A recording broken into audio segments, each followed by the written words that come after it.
Merrist rääkides olen ma kohanud kolme tüüpi inimesi. On inimesed, kes pole kunagi merrist mitte midagi kuulnud.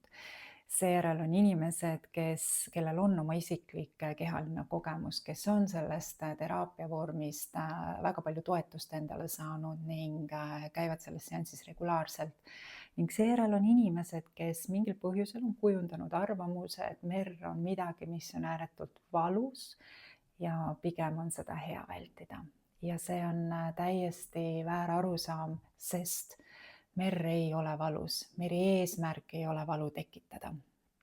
Merr ei ole valu läbisurumine. Merr on võime pingest tekkinud valuga koos olla kuni selle pehmenemiseni.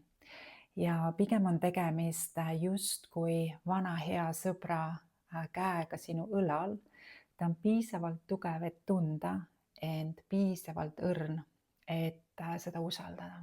Tõsi, selles seansis me tõesti liigume kehas päris sügavale kehakihtidesse ja kindlasti ei tee me seda jõhkra jõuga ega mitte mingilgi moel ennast kuskilt läbi surudes.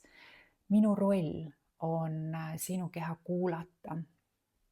Ja kui sinu keha tunneb ennast piisavalt turvaliselt, siis ta hakkab ise avanema. Ja selles avanemises, selles hetkes sünnib tervenemine.